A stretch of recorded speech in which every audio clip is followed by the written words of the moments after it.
மீண்டுமாக பள்ளத்தாக்கில் நடக்கும் போது என்னை காண்பவரே, தாகத்தாலே கதறும் போது என்னை கேட்பவரே, என்னக்கோ எந்த துணையாளரே, தாகம் தீர்க்கும் ஜீவ தண்ணீரே. மீண்டுமாக என்னக்கோ எந்த துணையாளரே, தாகம் தீர்க்கும் ஜீவ தண்ணீரே.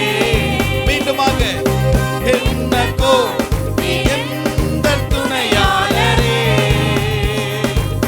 தாகம் தீர்க்கும் ஜீவ தண்ணீரே. ஆவியானவரே,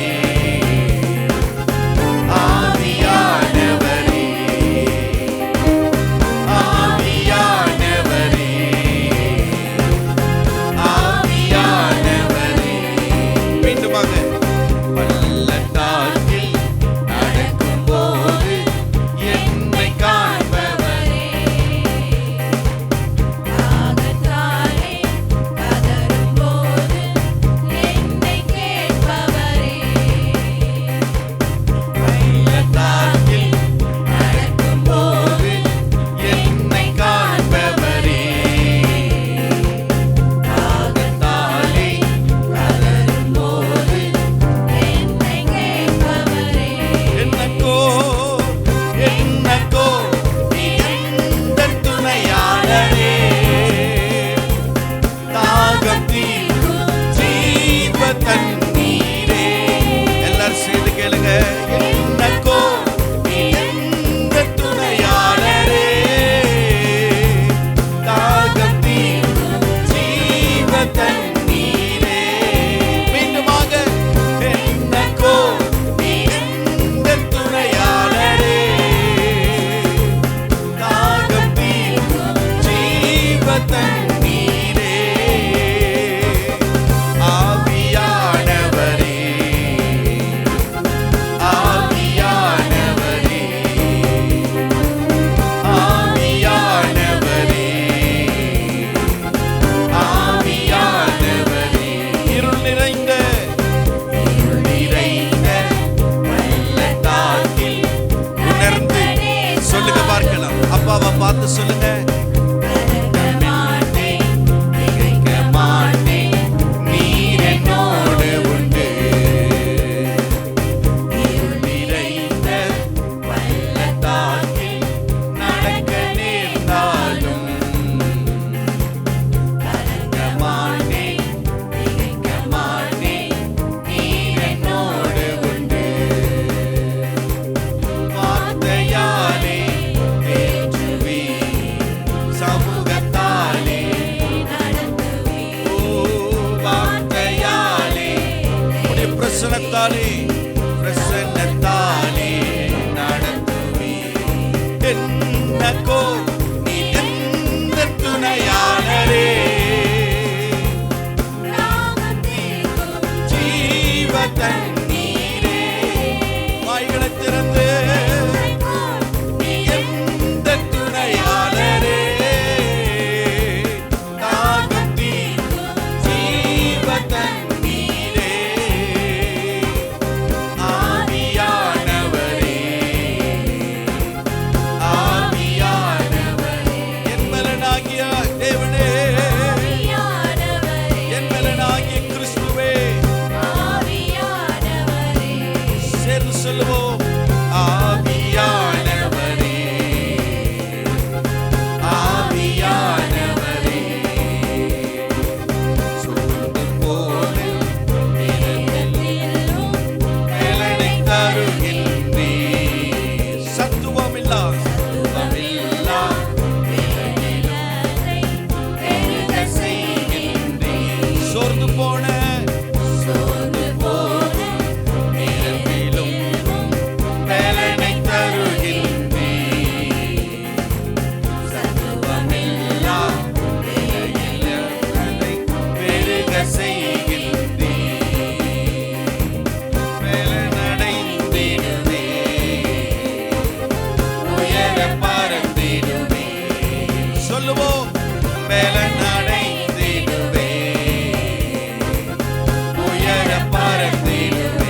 ஆண்டவரே, எங்கள் மத்தியிலே நீர் அசைவாடுவீராக. உலர்ந்து போயிருக்கக்கூடிய ஆண்டவர் ஒவ்வொரு இருதயத்தையும் ஆண்டவரே புதுபலன் அடைய செய்வீராக. புதுபலன் அடைந்து கழுகுகளைப் போல செட்டைகளை அடித்து உயர எழும்பட்டும் இந்த காலை நேரத்திலே பரிசுத்தாவியானவரே ஒவ்வொருவர் மேலையும் நீர் ஆண்டவரே புது பலனை தருவீராக. ஆவியானவரே ஆண்டவரே, சோர்ந்து போயிருக்கிற உள்ளங்கள், இந்த நேரத்தில் சோர்ந்து போயிருக்கக்கூடிய ஒவ்வொரு உள்ளங்களையும் நிரப்புவீராக. கசப்பு நிறைந்த ஒரு வாழ்க்கை, இருள் நிறைந்த ஒரு வாழ்க்கை, கலக்கம் நிறைந்த ஒரு வாழ்க்கை, சோர்வு நிறைந்த ஒரு வாழ்க்கையிலே ஒரு பலனை நீர் உண்டு பண்ணும்படியாக நாங்கள் ஜெபிக்கிறோம். ஓ சத்தனா மாமா, ஓ ஹalleluya.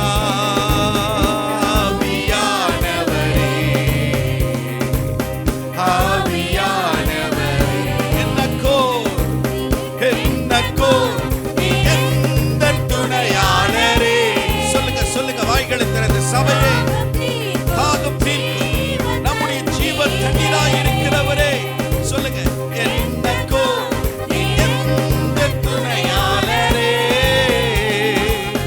தாகம் தீர்க்கும் ஜீவ தண்ணீரே,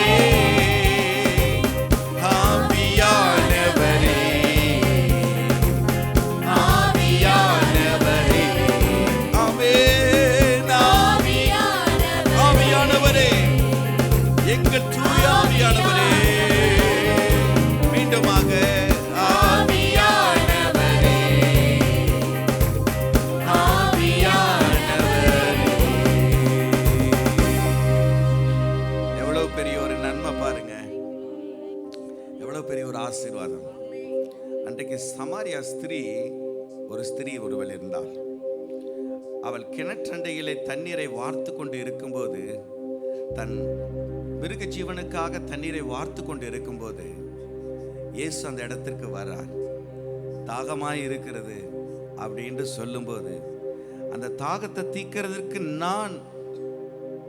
சமாரியா ஸ்திரீ சொல்லுகிறாள், நான் அந்த தண்ணீரை கொடுக்கிறேன், நீங்க தண்ணீரை கொடுத்து நீங்க தாகத்தை தீர்த்து கொள்ளுங்கள் என்று சொல்லும்போது ஆண்டவர் சொல்லுகிறார், என்ன சொல்லுகிறார் என்றா, இந்த தண்ணீரை காட்டிலும் நான் தருகிற தண்ணீரானது ஜீவ தண்ணீராய் இருக்கும் என்று சொன்னார். ஆமென். உலகத்தில் எத்தனையோ தண்ணீர்கள் இருக்கிறது. எல்லா மனுஷனை நம்பிட்டு தண்ணீர் தேடி தாகமாய் இருக்கிறது என்று போறாங்க. என் தாகத்தை தீர்க்கிறதுக்கு ஒருவர் இருக்க மாட்டாரா என்று சொல்லுகிறார்கள். ஆனால் இயேசுவை நம்பி வந்தவர்களுக்கு கர்த்தர் என்ன கொடுக்கிறார் என்றால், தம்முடைய ஜீவ தண்ணீரை கொடுக்கிறார். இந்த ஜீவ தண்ணீர் தான் பூரணத்தை உண்டாக்குகிறது. பூரணம் என்றால் அது ஒரு முழுமை என்று அர்த்தமாகிறது. ஆமென். அந்த ஜீவ தண்ணீர்ல தான் ஆசீர்வாதம் இருக்கிறது. அந்த ஜீவ தண்ணீர்ல தான் சுகம் இருக்கிறது. அந்த ஜீவ தண்ணீர்ல தான் சமாதானம் இருக்கிறது. அந்த ஜீவ தண்ணீர்ல தான் மகிழ்ச்சி இருக்கிறது. அந்த ஜீவ தண்ணீர்ல தான் வெற்றி உள்ள ஒரு வாழ்க்கை இருக்கிறது. எத்தனை பேர் அதை விரும்புறீங்க? அந்த விருப்பம் நமக்கு தேவை. மாம்சகத்தில் இருக்கிறதல்ல. மனுஷனை நம்பிட்டு எதையோ ஒரு தண்ணீர் கிடைச்சா போதும், ஏதோ ஒரு ஆதாயம் கிடைச்சா போதும் என்பதல்ல. நானே ஜீவ தண்ணீராய் இருக்கிறேன் என்று சொன்னவர், நானே இந்த உலகத்திற்கு வெளிச்சமாய் இருக்கிறேன் என்று சொன்னவர், அவர் ஆவியானவர் ஆயிருக்கிறார். ஹல்லேலூயா, ஹல்லேலூயா. எல்லாருமாக சேர்ந்து பாட போகிறோம். சோர்ந்து போகும் நேரத்தில் நமக்கு பலனை தருகிறவர். ஆமென். எல்லாரும் கரங்களை தட்டி பாடலாம். ஆமென். சோர்ந்து போகும் பலனை தருகின்றீ. நல்ல கரங்களை தட்டி சொல்லுங்க. சர்வமில்லா வேளையிலும் அதை பெருக செய்கின்றீ. சோர்ந்து போகும் நேரத்திலும் பலனை தருகின்றீ.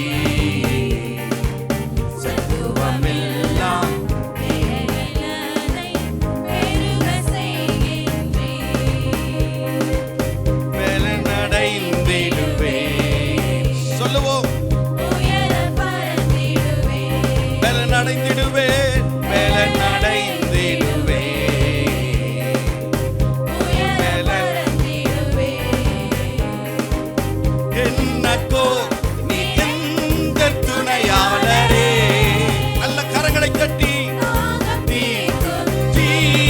தண்ணீரே என்னக்கோ நீ எந்த துணையாளரே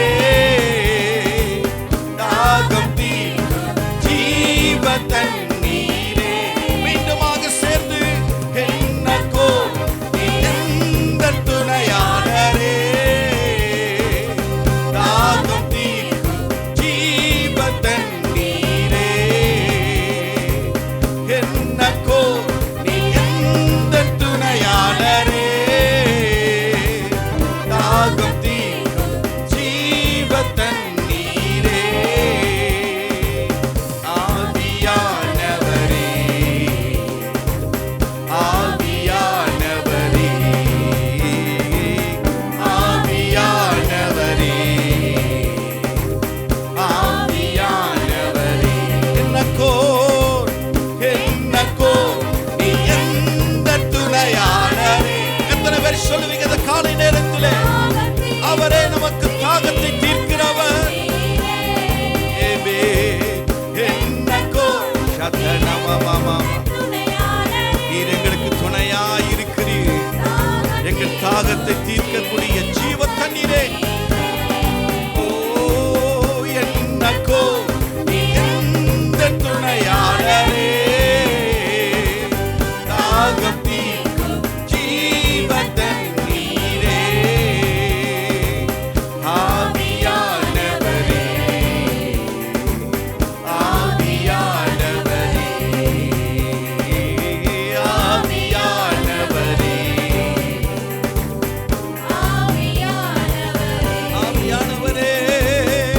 ஆவியானவரே ஆவியானவரே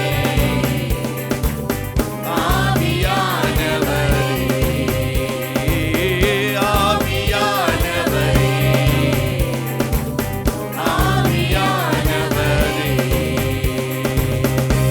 நல்ல கரங்களை தட்டி எல்லாரும் வாய்களை திறந்து சபையே இந்த காலை நேரத்திலே என்னை பலப்படுத்துகிறவர் நீர்தான் ஆண்டவரே எனக்கு உதவி செய்கிறவர் நீர்தான் சோர்ந்து போகிற நேரத்தில் எல்லாவற்றிலும் எனக்கு பலன் மேல பலனை தந்து எனக்கு சத்துவத்தின் மேல சத்துவத்தை தந்து என்னை பெருக பண்ணுகிறவரே வாய்களை திறந்து சபையே வாய்களை திறந்து கர்த்தரை துதி இந்த காலை நேரத்திலே சோர்ந்து போகிற நேரத்திலே உனக்கு புது பலனை தந்து கழுகுகளைப் போல செட்டைகளை எடுத்து உயர எழும்ப கர்த்தர் உனக்கு உதவி செய்வாராக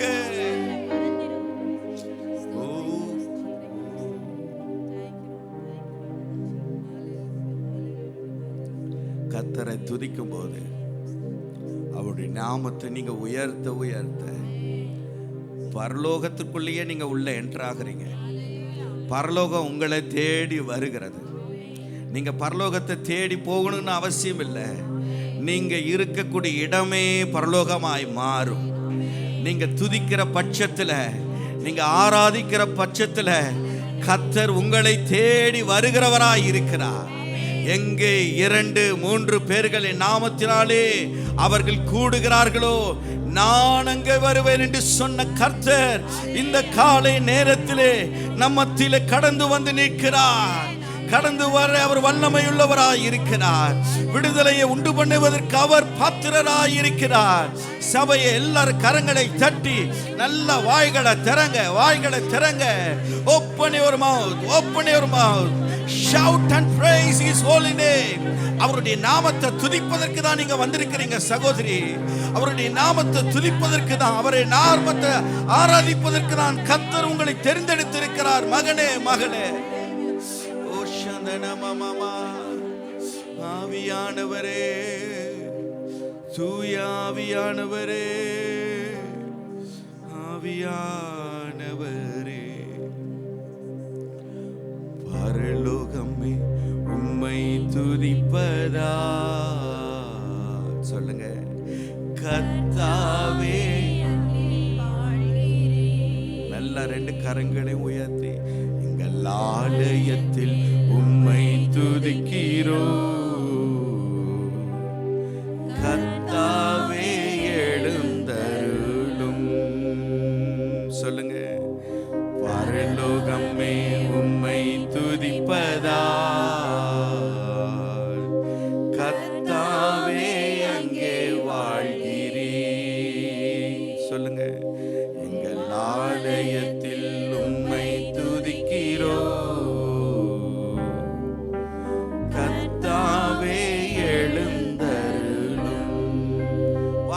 திறந்து துதிக்கிறோ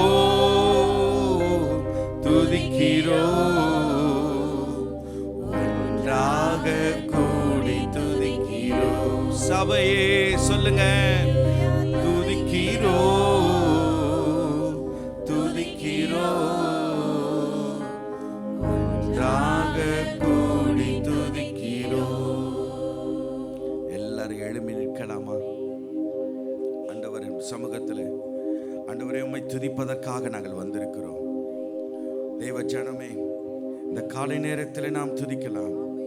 அவருடைய நாமத்தினாலே நாம் கூடி வந்து நாம் ஆராதிக்கும் போது கர்த்தர் நம்ம மத்தியிலே பிரசன்னமாய் இருக்கிறார்.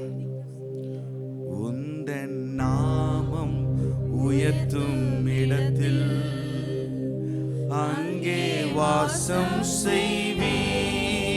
மீண்டும் மீண்டுமாய், உந்தன் நாமம் உயர்த்தும் இடத்தில் அங்கே வாசம் செய்வி. மீண்டுமாக, உந்தன் நாமம். எல்லாம் ரெண்டு கரங்களையும் உயர்த்தி சொல்லுங்க, சொல்லுங்க பார்க்கலாம். அங்கே வாசம் செய்வி. உந்தன் நாமம். நல்ல ரெண்டு கரங்களும் உயர்த்தி, அங்கே வாசம் செய்வி. துதிக்கிறோ துதிக்கிறோ ஒன்றாக கூடி துதிக்கிறோ. அல்லேலூயா துதிக்கிறோ துதிக்கிறோ ஒன்றாக கூடி துதிக்கிறோ. அல்லேலூயா துதிக்கிறோ துதிக்கிறோ ஒன்றாக கூடி துதிக்கிறோ. அல்லேலூயா துதிக்கிறோ துதிக்கிறோ ஒன்றாக கூடி துதிக்கிறோ.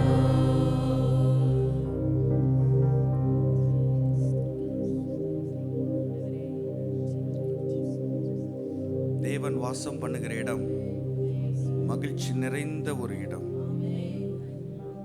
ஒரு விடுதலை நிறைந்த ஒரு இடம். அங்க அற்புதங்கள் நிறைந்திருக்கும், சந்தோஷம் நிறைந்திருக்கும். வாழ்க்கையில எல்லா காரியத்திலும் தேவனை நாம் வைத்து கொண்டோம் என்றால் நம்முடைய வாழ்க்கை எல்லாம் பரலோகத்தின் அனுபவமாக மாறும். எத்தனை பேர் அதை விசுவாசிக்கிறீங்க? நம்முடைய வாழ்க்கையும் அவ்விதமான பரலோகத்திற்கு நேராக ஓடுகிற ஒரு வாழ்க்கையாய் விசுவாச வாழ்க்கை இருக்க வேண்டும். 2 தீமோத்தேயு 4வது அதிகாரம் 7வது வசனத்தையும் 8வது வசனத்தை நீங்கள் வாசிக்கும் பொழுது இவ்விதமாக சொல்லுகிறது. நல்ல போராட்டத்தை போராடினேன், ஓட்டத்தை முடித்தேன், விசுவாசத்தை காத்து கொண்டேன். இது முதல் நீதியின் கிரீடம் எனக்காய் வைக்கப்பட்டிருக்கிறது. ஆமென். உங்களுக்காகவும் எனக்காகவும் நீதியின் கிரீடம் வைக்கப்பட்டிருக்கிறது.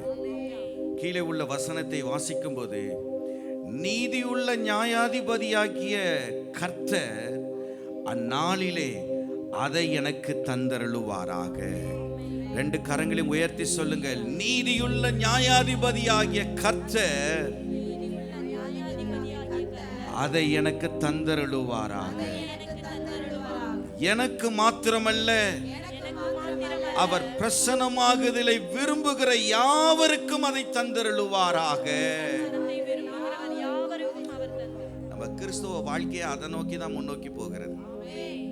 நம்ம ஏதோ இருந்துட்டு கிறிஸ்தவன்ற பேரை போர்வையை போத்திக்கிட்டு நானும் கிறிஸ்தவன் அப்படின்னு ஒரு சபைக்கு வந்துட்டு நெடுகாலமா நெடு வாழ்க்கையா அப்படியே வந்து பெஞ்சை தொடச்சிட்டு போறதுக்காக நம்ம கிறிஸ்துவ வாழ்க்கை இல்லை. நீதியின் கிரீடத்தை பெறுவதற்கு தான் கிறிஸ்துவ வாழ்க்கையா இருக்கணும். ஆமென், ஆமென். எத்தனை பேர் அந்த நீதியின் கிரீடத்தை நான் பெற்றுக்கொள்ளணும், அடையணும்னு நினைக்கிறவங்க எத்தனை பேர் இருக்கிறீங்க? பரிசுத்தமுள்ள ஒரு வாழ்க்கை தான் கர்த்தர் விரும்புகிற ஒரு வாழ்க்கை. நீதி உள்ள ஒரு வாழ்க்கை தான் கர்த்தர் விரும்புகிற ஒரு வாழ்க்கை. ஜெப ஜீவியம் நிறைந்த ஒரு வாழ்க்கை தான் கர்த்தர் விரும்புகிற ஒரு வாழ்க்கை. ஆமென், ஆமென். உலகத்தில் அசுத்தமா வாழ்ந்துட்டு கர்த்தருக்கு முன்பதாக போய் நிற்க முடியாது. ஆமென். நம்முடைய திருச்சபை பரிசுத்தம் உள்ள திருச்சபையாய் மாறணும். தேவனுடைய பிரகாரத்திற்குள்ளாக நுழைவதற்கான ஒரு திருச்சபையாய் நம்முடைய சபை மாற வேண்டும். எல்லாரும் கரங்களை உயர்த்தி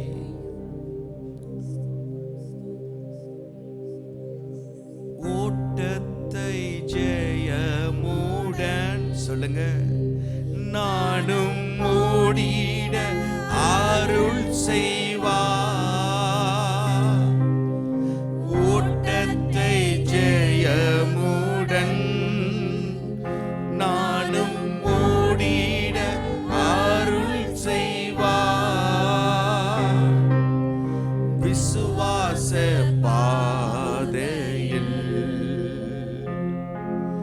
சோராமல் ஓடிடுவே. எத்தனை பேர் சொல்லுவீங்க?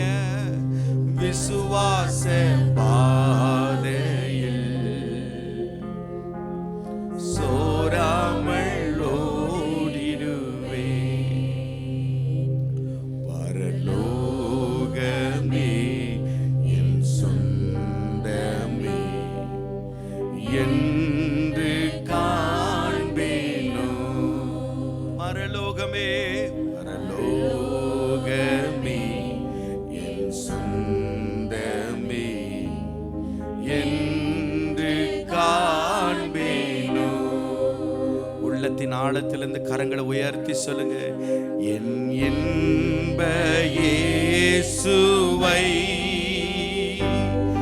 நான் இன்று காண்பேனோ. என் இன்ப இயேசுவை நான் இன்று காண்பேனோ. பரலோகமே என் சொந்தமே என்று காண்பேனோ. வருத்தம் பசி தாகம் மன துயரம் அங்கு இல்லை. வருத்தம் பசி தாகம் மன துயரம் அங்கு இல்லை. விக்கிரீடம் வாஞ்சித்தே விண்ணவர் பாதம் சேவே. விக்கிரீடம் வாஞ்சிப்பே விண்ணவர் பாதம் சேவே. பரலோகமே என் சொந்தமே என்று காண்பேனோ. பரலோகமே என் சொந்தமே என்று காண்பேனோ. நம்முடைய நம்பிக்கையே அதுதான். நம்முடைய நம்பிக்கையின் காரணரும் அவருக்காக தான் நம்ம வாழ்றோம். இயேசுதான் நம்மளுடைய நம்பிக்கை. எத்தனை பேர் நம்புறீங்க? உலகத்துல மனுஷர்களை நம்பி நம்பி நம்பி நாசமாயி மோசமாயி போனதெல்லாம் உண்டு. ஆனா இயேசுவை நம்பினீங்கன்னா உங்க வாழ்க்கையில ஒருபோதும் கொஞ்ச இடத்துல கூட ஒரு கார்னர்ல கூட ஃபெயிலியரே ஆனதே ஆகவும் மாட்டீங்க. ஆறதுக்கு அவரும் விட மாட்டார். எல்லாரும் எப்படி வாழுவோன்னு நீங்க நினைச்சு பார்க்கறதுக்கு மனுஷன் கங்கணம் கட்டிட்டு இருப்பான். அவங்க எப்படி வாழ்றாங்கன்னு பார்க்கலாம், எப்படி ஜீவனம் பண்ணலான்னு பார்க்கலான்னு நினைப்பாங்க. அவ்வளவுதான் அவங்க வாழ்க்கை அப்படின்னு நினைச்சது உண்டு. ஆனால் இயேசு நம்முடைய நம்பிக்கையாய் இருக்கிறார். இயேசு நம்முடைய நம்பிக்கையாய் இருக்கிறார். இயேசு நம்முடைய நம்பிக்கையாய் இருக்கிறார். நீ சோர்ந்து போவதற்காக நீ அழைக்கவில்லை. கர்த்தர் உன்னை தைரியப்படுத்தி உற்சாகப்படுத்தி இயேசுவின் மீது பாரத்தை வைத்து இந்த பரலோக வாழ்க்கைக்கு, நீதி உள்ள ஒரு வாழ்க்கைக்கு நம்மை நடத்துவதற்காய் கர்த்தர் நம்மை அழைத்திருக்கிறார், நம்மை முன்குறித்திருக்கிறார். ஓ இயேசு என் நம்பிக்கையா, பூமியில் சொந்தமல்ல. கைகளை உயர்த்தி சொல்லுங்க. இயேசு என் நம்பிக்கையா, இந்த பூமியும் சொந்தமல்ல. பரிசுத்த சிந்தையுடன் எத்தனை பேர் சொல்லுவீங்க? இயேசுவை பின்பற்றுவே உண்மையாய் பரிசுத்த சிந்தையுடன். இந்த காலை நேரத்தில் முடிவெடுப்போமா? ஆண்டவரே உம்மை பின்பற்றுவேன் சொல்லுவோம். இயேசு என் நம்பிக்கையா, இந்த பூமியும் சொந்தமல்ல. விசுவாசியை எத்தனை பேர் சொல்லுவீங்க? இயேசு என் நம்பிக்கையா, இந்த பூமியும் சொந்தமல்ல. பரிசுத்த சிந்தையுடன் இயேசுவை பின்பற்றுவே. ஓ பரிசுத்த சிந்தையுடன் இயேசுவை பின்பற்றுவே. பரலோகமே என் சொந்தமே என்று காண்பேனோ, லோகமே என் சொந்தமே என்று காண்பேனோ. என் இன்ப இயேசுவை நான் என்று காண்பேனோ, என் இன்ப இயேசுவை நான் என்று காண்பேனோ.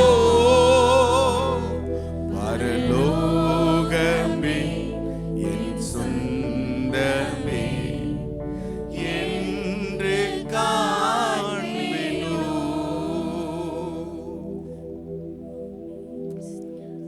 உம்மை முகமுகமாய் தரிசிக்க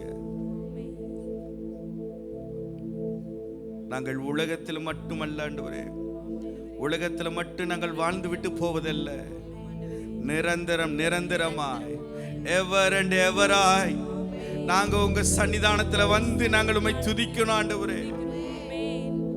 பசி இல்லாமல், பட்டினி இல்லாமல், சஞ்சலம் இல்லாமல், தவிப்பு இல்லாமல் ஆண்டவரே, வருத்தம் இல்லாமல், கவலை இல்லாமல், புறக்கணிப்பு இல்லாமல், வாழ்க்கையில ஃபெயிலியர் இல்லாம அந்த இடத்துக்கு நாங்க வரணும் ஆண்டவரே.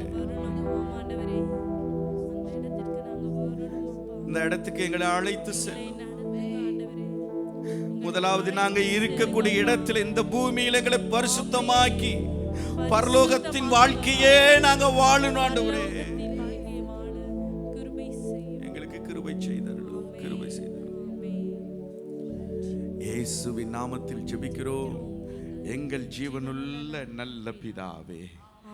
ஆமென், ஆமென்.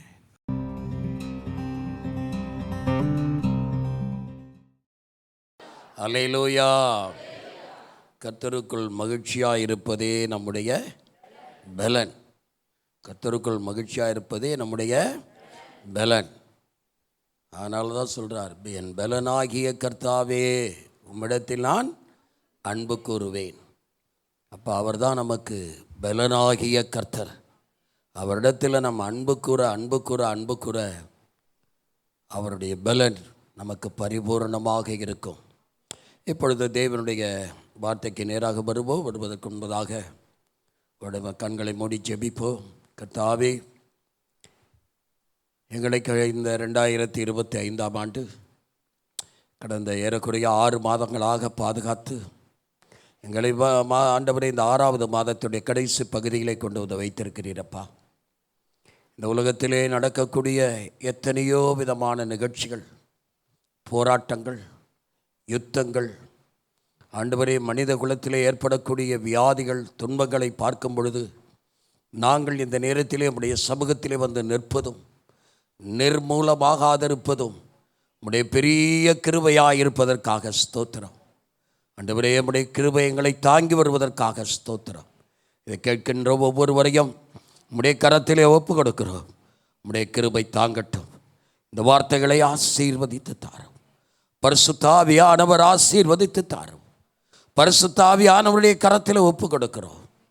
உம்முடைய பிள்ளைகளுக்கு ஒரு சிறந்த மன்னாவாக நீர் கொடுக்கும்படியாக நாங்கள் ஜெபிக்கிறோம். உடைய இருதயம் தேவ மன்னாவினால் போஷிக்கப்படட்டும். காத்துக்கொள்ளும் இயேசுவின் நாமத்தில் பிதாவே, ஆமேன். அல்லேலூயா, அல்லேலூயா. பாஸ்டர் ஜோஷுவா அவர்கள் சொல்ல, இன்றைக்கு யாராவது புதிதாய் வந்திருக்கிறீங்களா சபைக்கு? யாராவது இஸ் எனிஒன் கரங்களை உயர்த்திருக்கீங்களா? சரி. கர்த்தர் நல்லவர், அவர் கிருபை என்றும் உள்ளது. ஏசாயா தீர்க்க தரிசன புஸ்தகம் 50ஆம் அதிகாரம் 7 வசனத்தை வாசிப்போம். கர்த்தராகிய ஆண்டவர் எனக்கு துணை செய்கிறார், ஆகையால் நான் வெட்கப்படேன். நான் வெட்கப்பட்டு போவது இல்லை என்று அறிந்திருக்கிறேன். ஆதலால் என் முகத்தை கற்பாரை போலாக்கினேன். கர்த்தராகிய ஆண்டவர் எனக்கு துணை செய்கிறார், ஆகையால் நான் வெட்கப்படேன். நான் வெட்கப்பட்டு போவதில்லை என்று அறிந்திருக்கிறேன். ஒரு அருமையான வார்த்தை. 9வது வசனத்தை வாசிப்போம்.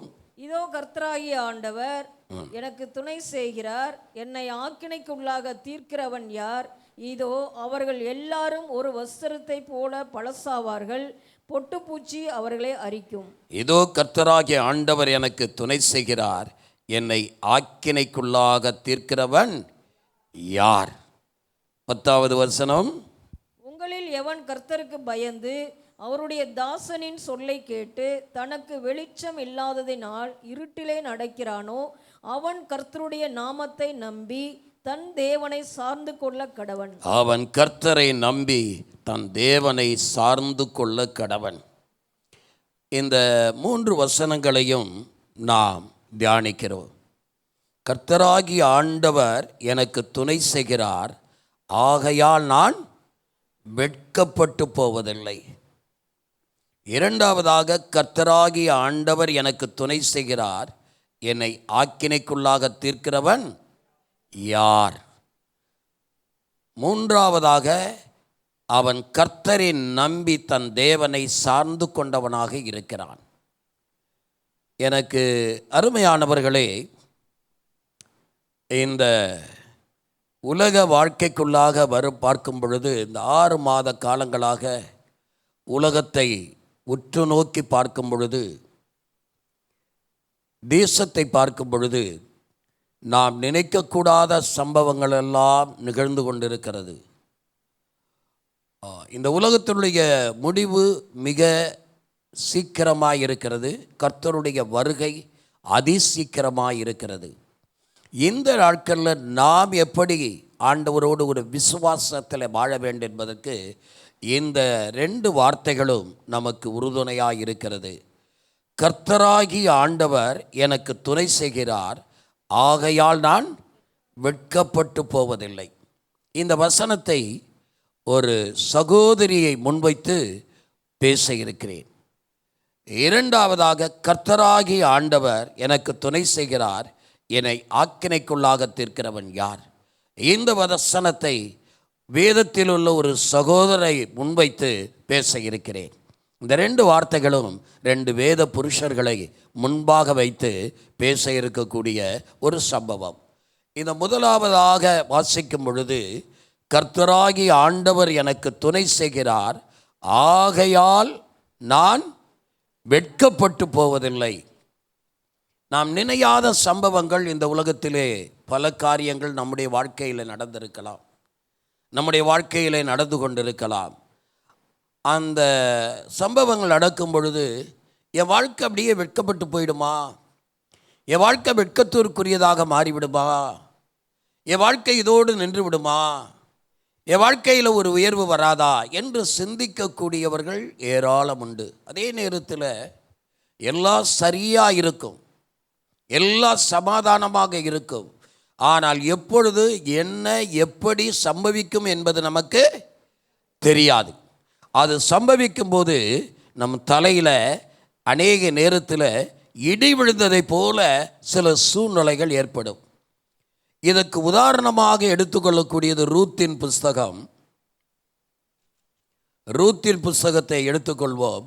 கொஞ்ச நேரம் ரூத்தை தியானிக்க போகிறோம். அல்லேலூயா, அல்லேலூயா. கர்த்தராகிய ஆண்டவர் எனக்கு துணை செய்கிறார், ஆகையால் நான் வெட்கப்படேன். இந்த வார்த்தையின்படி ரூத்தினுடைய புஸ்தகத்திற்குள்ளாக நாம் கடந்து வரும் பொழுது அங்கே ஒரு குடும்ப சூழலை நாம் பார்க்கிறோம். முதலாவதாக பெத்லகேமில் இருந்த ஒரு குடும்பம். அந்த குடும்பத்தினுடைய தலைவர் எலிமெலேக்கு, அந்த குடும்பத்தில் தலைவி நகோமி, அந்த குடும்பத்தினுடைய 2 மகன்கள் மக்லோன் கிலியோன். இந்த 2 பேரும். இதை நம்ம அநேக நேரத்தில் பைபிளை வாசித்திருக்கிறோம், பிரசங்கிச்சு இருக்கிறோம்.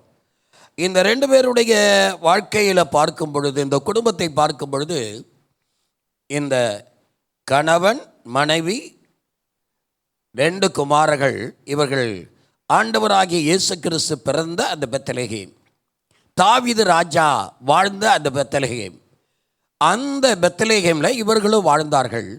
இவர்கள் வாழ்ந்த காலத்தில் ஒரு சிறிய பஞ்சம் அந்த தேசத்தில் உண்டானது. இந்த பஞ்சத்தினால் இவர்கள் அநேக மக்கள் அந்த தேசத்தில் இருந்தாலும் இவர்கள் பஞ்சம் பிழைப்பதற்காக பக்கத்தில் இருக்கக்கூடிய தேசமாகிய மோவாப் தேசத்திற்கு கடந்து செல்லுகிறார்கள். மோவாப் தேசத்தில் கடந்து சென்றவுடனே அந்த 10 வருடம் அந்த தேசத்தில் குடியிருக்கிறார்கள். அங்கே எல்லோராலும் பழகிவிட்டார்கள். அந்த தேசத்தில் குடியிருக்கும் பொழுது இவர்கள் குடும்பத்திற்குள்ளாக ஒரு புயல் வீச ஆரம்பிக்கிறது. ஒரு அந்நிய தேசத்திற்கு சென்று ஒரு புயல் வீச ஆரம்பிக்கிறது. நாம் இந்த வேத புஸ்தகத்திலே வாசிக்கும்போது 1ஆம் அதிகாரம் 3ஆம் வசனத்திலிருந்து வாசிப்போம். நகோமியின் புருஷனாகிய எலிமெலேக்கு இறந்து போனான். அவளும் அவளுடைய 2 குமாரர் மாத்திரம் இருந்தார்கள். இவர்கள் மோவாபியரில் பெண் கொண்டார்கள். அவர்களில் ஒருத்தி பேர் ஓர்பால், மற்றவள் பேர் ரூத். அங்கே ஏறக்குறைய 10 வருஷம் வாசம் பண்ணினார்கள்.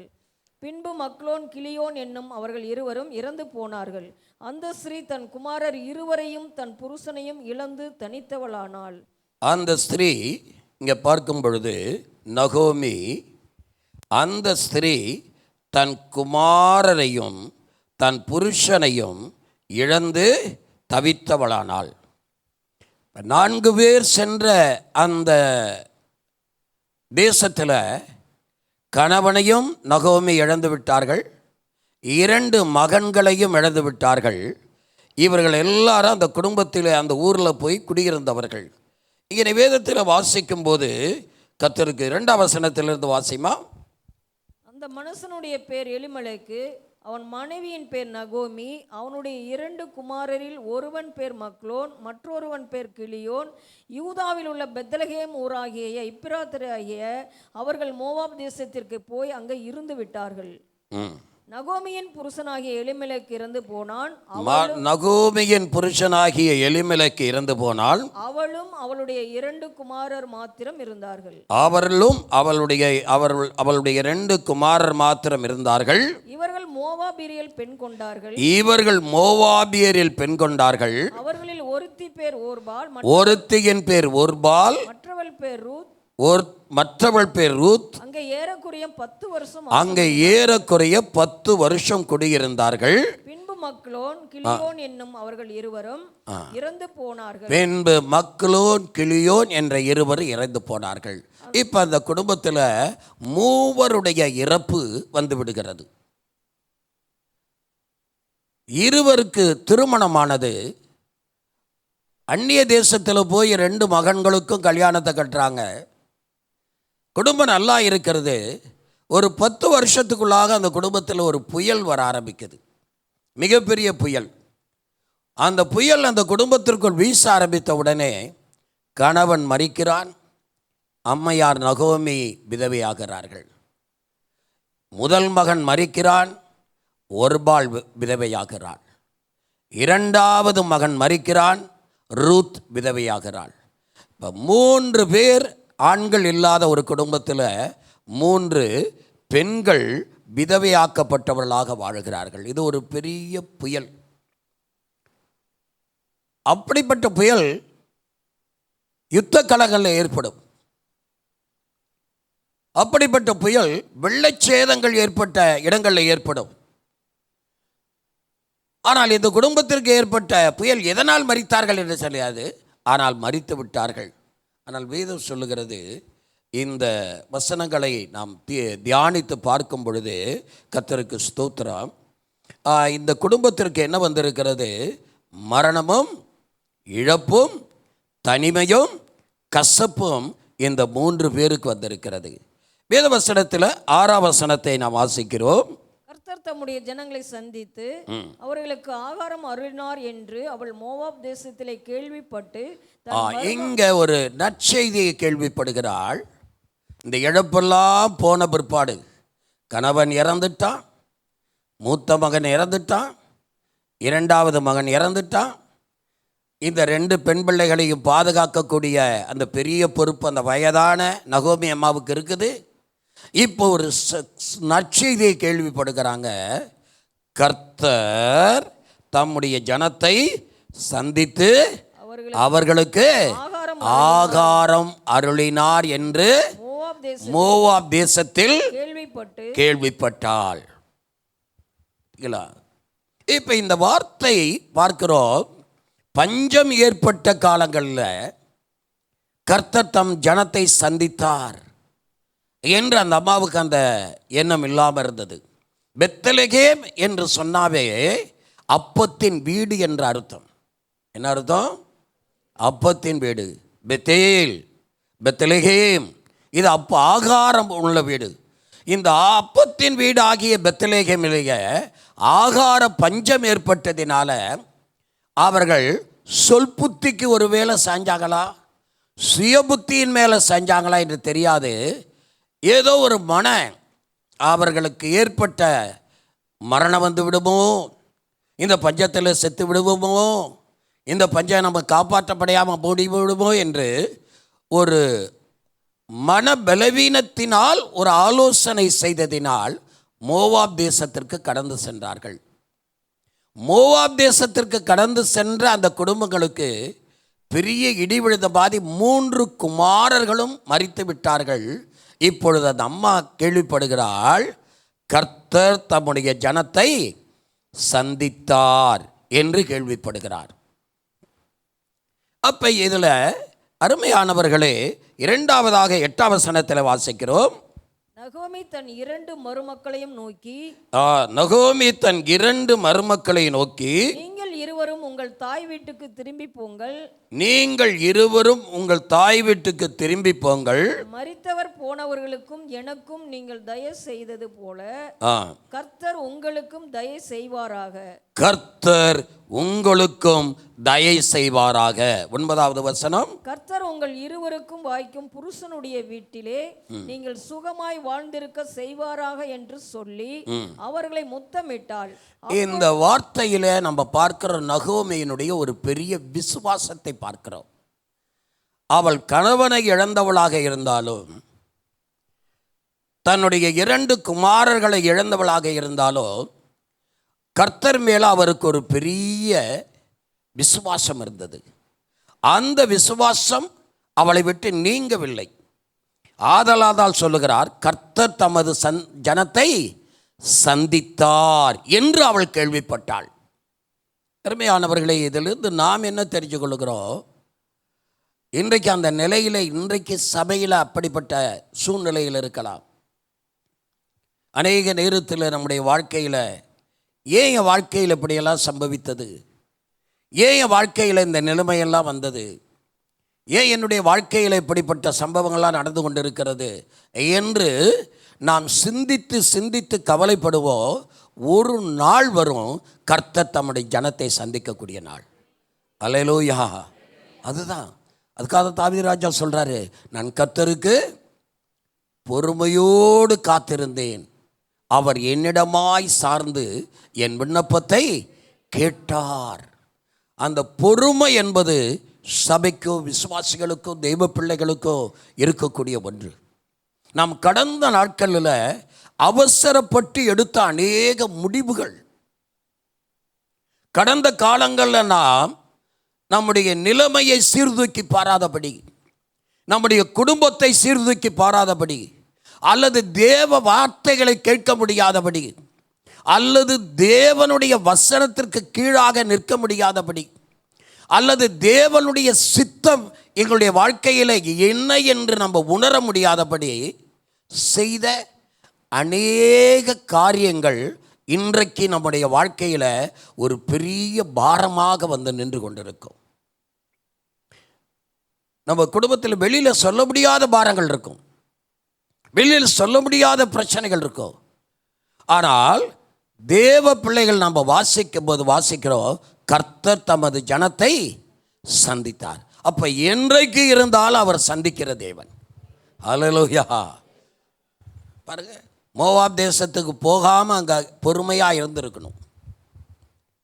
மோவாப் தேசத்துக்கு போகாமல் நகோமி அம்மாவும் எலிமெலெக் ஐயாவும் குமாரர்கள் 4 பேரும், நாங்கள் அப்பத்தின் வீட்டில் இருக்கிறோம், நாங்கள் ஆகாரம் கொடுக்கிற இடத்துல இருக்கிறோம், இது ஒரு சிறிய பிரச்சனை தான் இந்த பஞ்சம், இந்த பஞ்சத்தினால் நாங்கள் பயந்து ஓட மாட்டோம், இந்த சூழ்நிலையில் நாங்கள் பயந்து போக மாட்டோம் என்று அவர்கள் இருந்திருந்தாங்கன்னா இந்த வசனம் குடும்பமும் காப்பாற்றப்பட்டிருக்கும், இந்த வசனமும் அவருடைய வாழ்க்கையில் நிறைவேறி இருக்கும். ஏன்னா எப்படி இருந்தாலும் கர்த்தர் தம்முடைய சரத்தை சந்திக்கிறவர். இன்றைக்கி நம்முடைய இந்த சந்திக்கிறார் என்ற வார்த்தையை உங்களோடு பேசுகிறேன். ஆண்டவர் சில வேளையில் நமக்கு நாட்கள் கடந்து கடந்து கடந்து கடந்து போகும் பொழுது, தேவன் என்னை கைவிட்டு விட்டாரா, தேவன் என்னை மறந்து விட்டாரா, தேவன் என்னை தள்ளி விட்டாரா, தேவன் என்னை வெறுத்து விட்டாரா, தேவன் என்னை உதாசனப்படுத்தி விட்டாரா, என் ஜெபம் கேட்கப்படவில்லையா, என் ஜெபத்திற்கு பதில் இல்லையா என்று அநேக நேரத்தில் நாம் அங்கலாய்த்து கொண்டிருக்கிறோம். ஆனால் கர்த்தருக்கு பொறுமையாய் காத்திருக்கிறவர்களுக்கு இந்த வசனம் கர்த்தர் தம்முடைய ஜனத்தை என்றைக்கு இருந்தாலும் சந்திக்கிறவர் என்ற ஒரு பதிலை கொடுக்கக்கூடியதாக இருக்கிறது. அல்லேலூயா, அல்லேலூயா. ஆதலால் தான் கிறிஸ்தவ ஜீவியத்தில் நாம் அதிகமாய் அல்லேலூயா விசுவாசத்தை இழந்தவர்களாக காணப்படக்கூடாது. விசுவாசத்தை இழந்து போன சூழ்நிலையில் காணப்படக்கூடாது. நம்முடைய ஜெபம் என்றைக்கு இருந்தாலும் கேட்கப்படும். அது நம்முடைய தேவனுக்கு நான் அடிக்கடி சொல்கிற ஒரு வார்த்தை, நம்முடைய தேவன் ஜெபத்தை கேட்கிறவர். அல்லேலூயா. ஆண்டவராகிய இயேசு கிறிஸ்து சொன்ன ஒரு உவமை, ஒரு தேசத்தில் ஒரு ஊரில் ஒரு விதவை இருந்தால், அந்த விதவைக்கும் எதிராளிக்கு ஒரு பெரிய வழக்கு இருந்தது. அந்த வழக்கில் தன் எதிராளி அந்த வழக்கை நியாயாதிபதி இடத்துல கொண்டு போனார். நியாயாதிபதியோ தேவனை மதியாதவனும் ஏழைகளை நேசிக்காதவனுமாக இருந்தான். ஆனால் இவளை அடிக்கடி போய் அலட்டி கொண்டே இருந்தால், திடீரென்ற நியாயாதிபதிக்குள்ள ஒரு எண்ணம் வந்தது, நான் மனுஷனை மதியாதவனும் தேவனுக்கு பயப்படாதவனாக இருந்தோம், இந்த விதவை வந்து என்னை அனுதினமும் ஐயா ஐயா ஐயா என்று அலட்டி கொண்டிருப்பதினால இவளுக்கு நான் நியாயம் செய்வேன். அதுபோல சொல்லுங்க, சொல்ல எல்லாரும் சொல்லுங்க, அதுபோல இந்த வார்த்தையை சொல்லுங்கள், அதுபோல தம்மை நோக்கி இரவும் பகலும் கூப்பிடுகிறவர்களாகிய தம்மால் தெரிந்து கொள்ளப்பட்டவர்களின் விஷயத்தில். எத்தனை பேர் விசுவாசிக்கிறீங்க, நான் தேவனால் தெரிந்து கொள்ளப்பட்ட ஒரு பாண்டம்? அல்லேலூயா. எத்தனை பேர் விசுவாசிக்கிறோம், நான் தேவனால் தெரிந்து கொள்ளப்பட்ட ஒரு மகன்? நல்லா சொல்லுங்க அல்லேலூயா. அப்படியே காலையில் சாப்பிடாத மாதிரி அல்லேலூயா சொல்கிறீங்க. நல்ல ஒரு அல்லேலூயா சத்தமாக சொல்லுங்க. அல்லேலூயா. நான் தேவனால் தெரிந்து கொள்ளப்பட்ட மகள். அல்லேலூயா, அல்லேலூயா. உங்கள் விஷயத்தில், சகோதரருடைய விஷயத்தில், சகோதரிகளுடைய விஷயத்தில், ஒரு ஊழியக்காரருடைய விஷயத்தில் தேவன் நீடிய பொறுமையோடு இருந்து பதில் செய்யாமல் இருப்பாரோ? நிச்சயமாய் பதில் செய்வார். நிச்சயமாய் சொல்லுங்க. நிச்சயமாய், நிச்சயமாய் பதில் செய்வார். ஒரு 10 ஆண்டுகள் பஞ்சம், 10 ஆண்டுகள் பெத்லகேம்ல இருக்கிறாங்க. இவர்கள் ஆராதிக்கிற தேவன் ஆபிரகாமின் தேவன், இவர்கள் ஆராதிக்கிற தேவன் ஈசாக்கின் தேவன், இவர்கள் ஆராதிக்கிற தேவன் யாக்கோபின் தேவன். அந்த பஞ்சத்தில் தேவன் வாக்குத்தத்தம் பண்ணியிருக்கிறார், அவர் உன்னை பஞ்ச காலத்திலோ உயிரோടെ காப்பார் என்று. அல்லேலூயா. அதான் தேவனுடைய வாக்குத்தத்தம் அந்தபடி ஜனத்திற்கு. பாருங்க, ஏசாயா தீர்க்கதரிசனம் 54:11 வாசிங்க.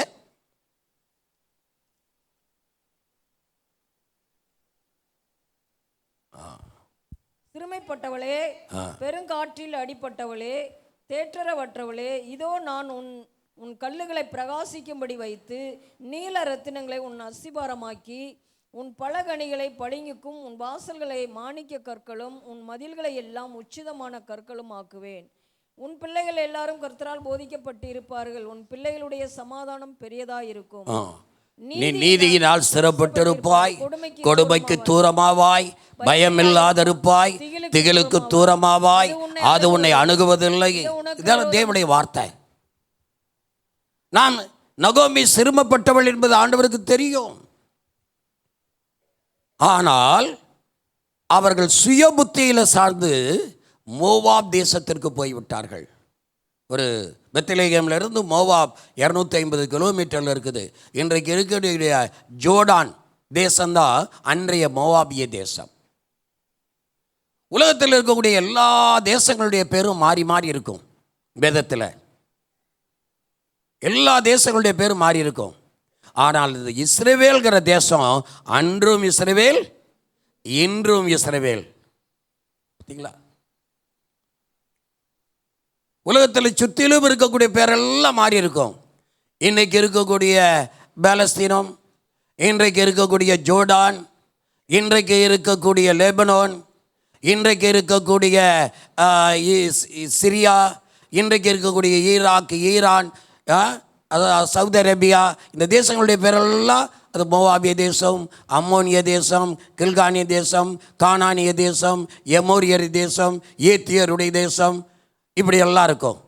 ஆனால் இந்த இஸ்ரவேல் தேசம் அன்றைக்கும் இஸ்ரவேலின் தேவன், இன்றைக்கும் இஸ்ரவேலின் தேவன். அல்லேலூயா, அல்லேலூயா.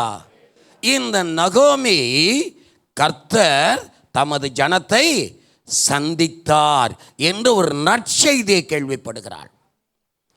இந்த நற்செய்தி 10 வருஷம் துச்செய்தி வந்த பிற்பாடு வருது.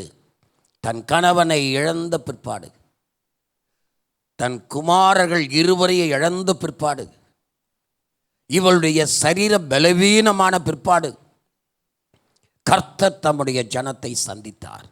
எனக்கு அருமையானவர்களே, ஒருவேளை இந்த நேரத்தில் பல இழப்புகள் நம்முடைய குடும்பத்தில் வந்து, அது பொருளாதார இழப்புகளாக இருக்கலாம், அல்லது மனிதர்களையே இழந்து வாழ்ந்திருக்கலாம்.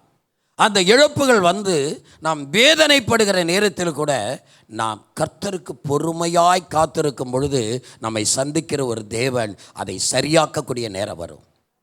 அல்லேலூயா. அது வரைக்கும் நம்ம பொறுமையாய் காத்திருக்கணும். ஏனென்றால் கடந்த காலத்தில் பொறுமையை இழந்ததினால் ஏற்பட்ட, சுய புத்தியினால் ஏற்பட்ட, சொல் புத்தியினால் ஏற்பட்ட, நான்கிற எண்ணங்களினால் ஏற்பட்ட தவறுகள் தவறுகள் தவறுகள் தவறுகள் நம்முடைய வாழ்க்கையில் எத்தனையோ விதமான பிரச்சனைகளையும் போராட்டங்களையும் ஏற்படுத்தி விட்டது. ஆனாலும் கர்த்தர் நம்மிடத்தில் அன்பு கூறக்கூடியவராக இருக்கிறார். அல்லேலூயா, அல்லேலூயா. 8ஆம் வசனத்தில் வாசிக்கிறோம். ரூத்து 1:8. நகோமி தன் 2 மருமக்களையும் நோக்கி, நீங்கள் இருவரும் உங்கள் தாய் வீட்டுக்கு திரும்பி போங்கள். மரித்து போனவர்களுக்கும் எனக்கும் நீங்கள் தயை செய்தது போல கர்த்தர் உங்களுக்கும் தயை செய்வாராக. இந்த அம்மா யாருடைய வாயிலிருந்து வரக்கூடிய வார்த்தை? கர்த்தர் தம்முடைய ஜனத்தை சந்தித்தார்கிற விசுவாசத்தின் வார்த்தை. 2வது, கர்த்தர் உங்களுக்கு என்ன செய்வார்? தயை செய்வார்கிற வார்த்தை. 9வது வசனம், கர்த்தர் உங்கள் இருவருக்கும் வாய்க்கும் புருஷனுடைய வீட்டிலே நீங்கள் சுகமாய் வாழ்ந்திருக்க செய்வாராக என்று சொல்லி, சுகமாய் வாழ்ந்திருக்க செய்வாராக என்று சொல்லி அவர்களை முத்தமிட்டாள். பாருங்க, கணவனை இழந்த ஒரு தாய், 2 பிள்ளைகளை இழந்த ஒரு தாய், இந்த நிலையில் மருமக்கள் 2 பேரும் வேதனை ஆயிட்டாங்க. யாராவது கர்த்தரை குறித்து பேச முடியுமா? நாம இருந்தால் கர்த்தரை பேசியிருப்போமா? இந்த நிலையில் கர்த்தர் என்னை பேசியிருக்கோமா? ஆனால் அந்த அம்மா சொல்லுது பாருங்க, கர்த்தர் தம்முடைய ஜனத்தை சந்தித்தார் என்றும், கர்த்தர் உங்களுக்கு தயை பண்ணினார் என்றும், கர்த்தர் உங்களுக்கு சுகமாய் வாழ செய்வார் என்றும் சொல்லி. அல்லேலூயா.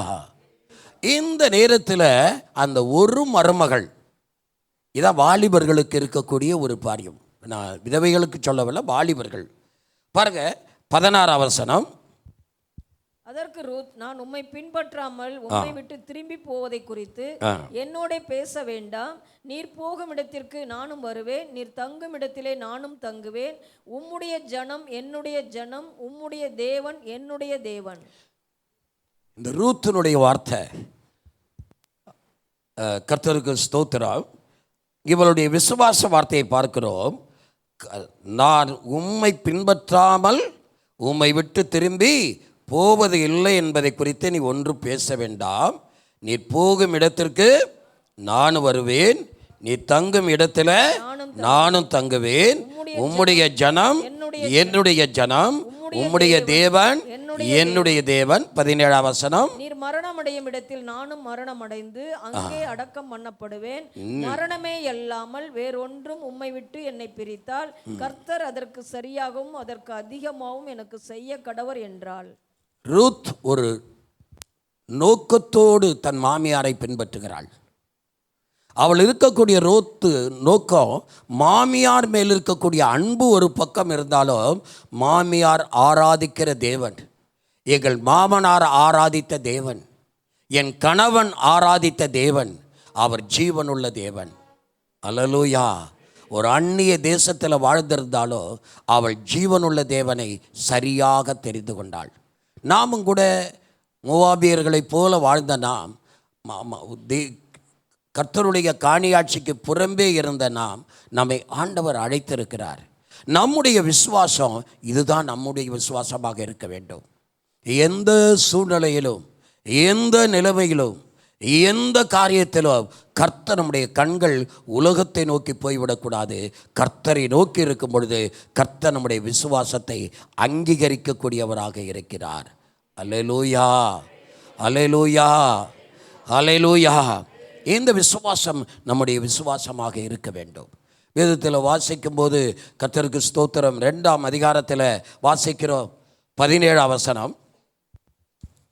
அப்படியே அவள் சாயங்காலம் மட்டும் வயலிலே கதிர் பொறுக்கினதை அவள் தட்டி அடித்து தீர்ந்த போது அது ஏறக்குறைய ஒரு மரக்கால் வார்கோதுமை.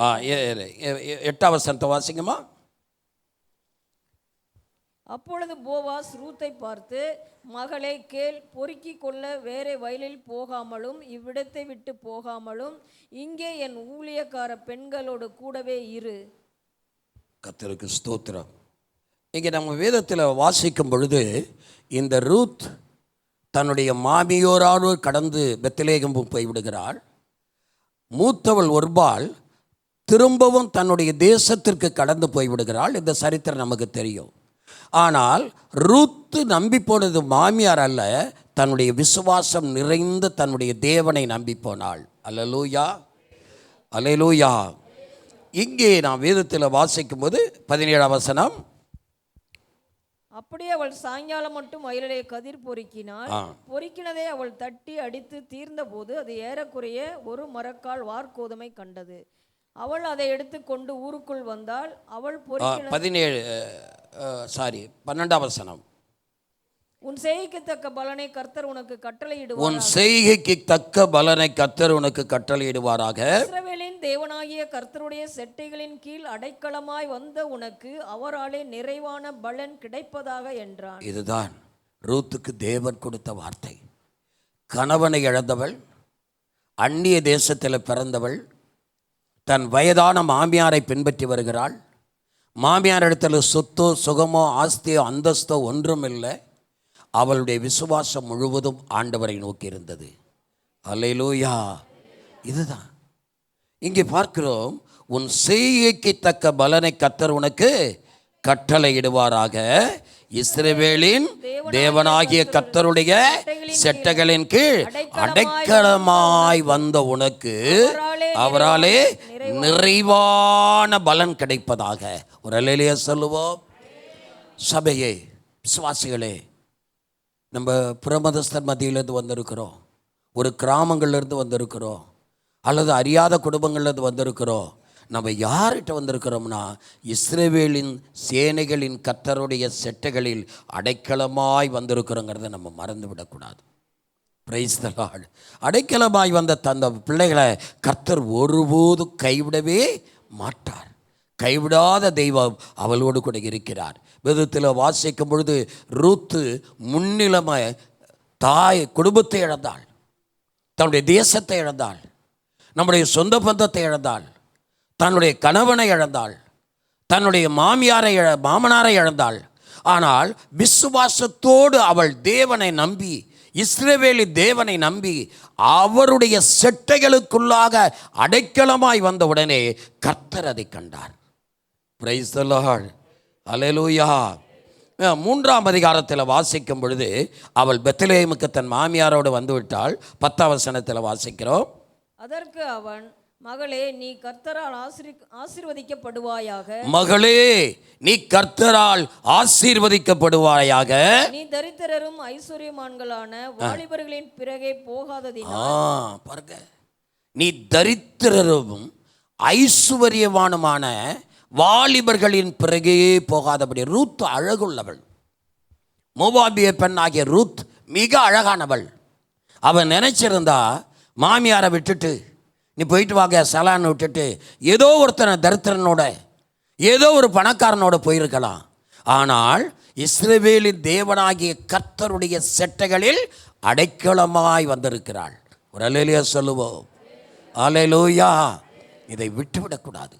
வாலிப பிள்ளைகள், அருமையான தாய்மார்கள், அருமையான சகோதரர்மார்கள், நாம் இன்றைக்கு இந்த உலகத்தில் பஞ்சம் நிறைந்த இந்த உலகத்தில், போராட்டங்கள் நிறைந்த இந்த உலகத்தில், யுத்தங்கள் நிறைந்த இந்த உலகத்தில், வியாதிகள் நிறைந்த இந்த உலகத்தில், பாடுகள் நிறைந்த இந்த உலகத்தில் வாழ்கிறோம் என்று சொன்னால் ஒன்றை ஞாபகப்படுத்திக் கொள்ள வேண்டும். நான் எந்த இடத்திற்கு போனாலும் இஸ்ரவேலின் தேவனாகிய கர்த்தருடைய செட்டைகளில் அடைக்கலமாயிருக்கிறேன். அல்லேலூயா. ஆமாம், அவர் ஒருபோதும் தம்முடைய பிள்ளைகளை கைவிடவே மாட்டார். அவரிடத்தில் அடைக்கலமாக வந்துட்டா பாருங்க, அந்த வார்த்தை சொல்லுகிறது, மகளே, நீ கர்த்தரால் ஆசீர்வதிக்கப்பட்டவள், நீ தரித்திரரும் வாலிபரின் பிறகே போகாதபடி. பார்த்தீங்களா, சில வேலையில் பார்ப்பாங்க, என்னையா அவங்க பொண்ணு யாருடைய ஓடி போயிடுச்சுக்க, இந்த பையக்கத்து வீட்டுக்காரன் பையனோட பழகிட்டு இருந்தது அவனோட ஓடிடுச்சுக்க, எனக்கு வெக்கமாக இருக்குது, தலை குனிய முடியல, யாரோ ஒரு பையன் காலேஜ் படிக்கிற பையனோட ஓடிடுச்சு, யாரோ ஸ்கூலில் படிச்சுட்டு இருந்த பையனோட ஓடிடுச்சு, இதெல்லாம் இன்றைக்கி பார்க்குறோம். ஆனால் ரூத்தை குறித்து, ரூத் எப்படி போயிருக்கலாம் பாருங்க. ஒருபாலை குறித்து வேதத்தில் எங்கேயுமே சொல்லப்படவில்லை. ஒருபாள் தன் மாமியாரை முத்தமிட்டு அவள் திரும்பி போய்விட்டாள். அதான் அங்கே சொன்னது கடைசியாக ஒருபாலை குறித்து. அதோடு ஒருபாளுடைய சரித்திரத்துக்கு முற்றுப்புள்ளி வைக்காச்சு. அவளுடைய சரித்திரம் வேதத்தில் எங்கேயுமே வரல.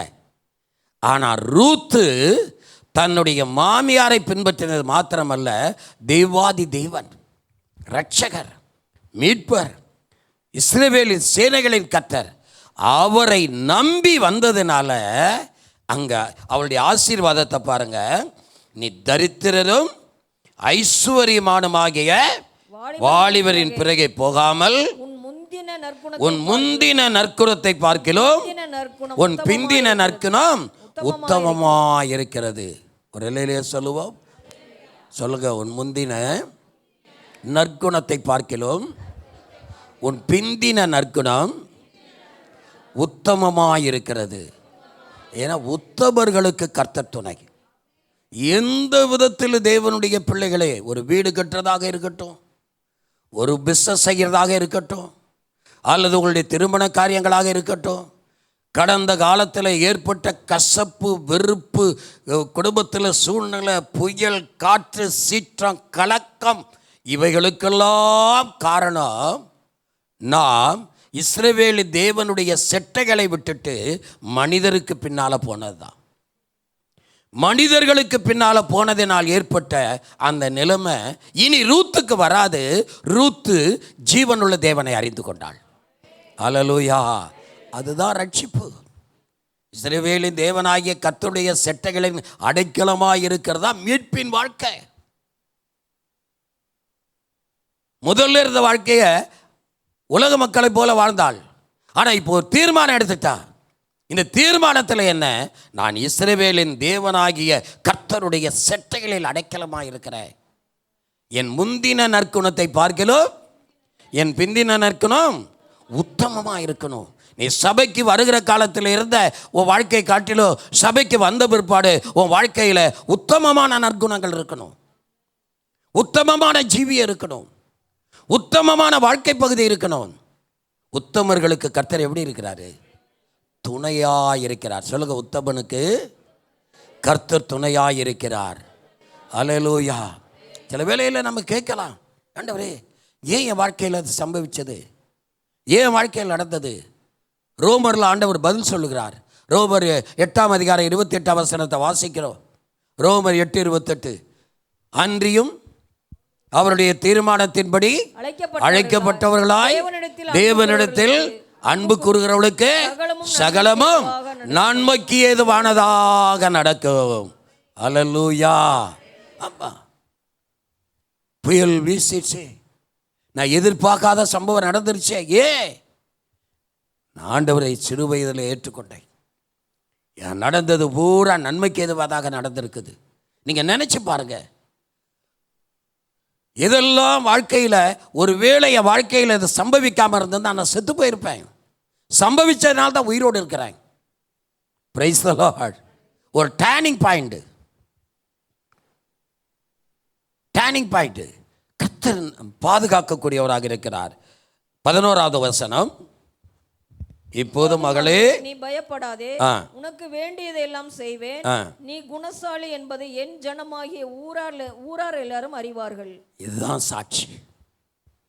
ரூத்து கணவனை இழந்தவ, அப்பா அம்மாவை விட்டுட்டா, சொந்த ஊரை விட்டுட்டா, பெத்லகேமுக்கு வந்துட்டா, ஜீவனுள்ள தேவனை அறிஞ்சு வந்தா.